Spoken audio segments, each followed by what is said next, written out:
ओम नमः शिवाय साथियों, मैं प्रदीप सिंह, फाउंडर ऑफ अनंत विजय सेवा संस्थान। साथियों, आज आपको मैं श्रीमद् भागवत गीता का अध्याय 4 दिव्य विज्ञान का श्लोक नंबर 26 का संस्कृत और हिंदी वाचन करके सुनाऊंगा। श्लोक नंबर 26 है, श्रोतादीनिन्द्रियाण्यन्ये संयमाग्रिषु जुह्वति शब्दादीन् विषयानन्य इंद्रियाग्रिषु जुह्वति। इसका हिंदी अनुवाद है, इनमें से कुछ श्रवणादि क्रियाओं तथा इंद्रियों को मन की नियंत्रण रूपी अग्नि में स्वाहा कर देते हैं, तो दूसरे लोग इंद्रिय विषयों को इंद्रियों की अग्नि में स्वाहा कर देते हैं।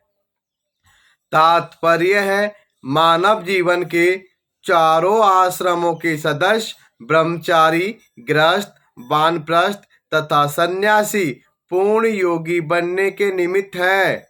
मानव जीवन पशुओं की भांति इंद्रिय तृप्ति के लिए नहीं बना है। अतएव मानव जीवन के चारों आश्रमों इस प्रकार व्यवस्थित है कि मनुष्य आध्यात्मिक जीवन में पूर्णतया प्राप्त कर सके।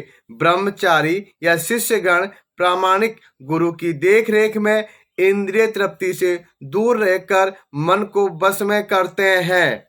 वे कृष्ण भावनामृत से संबंधित शब्दों को ही सुनते हैं। श्रवण ज्ञान का मूलाधार है। अतः शुद्ध ब्रह्मचारी सदैव हरे नामोन कीर्तनम अर्थात भगवान के यश के कीर्तन तथा श्रवण में ही लगा रहता है। वह सांसारिक शब्द ध्वनियों से दूर रहता है और उसकी श्रवणेन्द्रियां हरे कृष्ण की आध्यात्मिक ध्वनि को सुनने में ही लगी रहती है। इसी प्रकार से गृहस्थ भी, जिन्हें इंद्रिय तृप्ति की सीमित छूट है, बड़े ही संयम से इन कार्यों को पूरा करते हैं। यौन जीवन, मादक द्रव्य सेवन और मांसाहार मानव समाज की सामान्य प्रवृत्तियां हैं, किंतु संयमित गृहस्थ कभी भी यौन जीवन तथा अन्य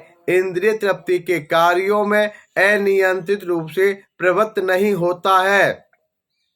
इसी उद्देश्य से प्रत्येक सभ्य मानव समाज में धर्म विवाह का प्रचलन है। यह संयमित अनासक्त यौन जीवन भी एक प्रकार का यज्ञ है, क्योंकि संयमित गृहस्थ उच्चतर दिव्य जीवन के लिए अपनी इंद्रिय तृप्ति की प्रवृत्ति की आहुति कर देता है। तो श्लोक नंबर 26 का संस्कृत और हिंदी वाचन यह है। कल फिर मिलेंगे श्लोक नंबर 27 के साथ।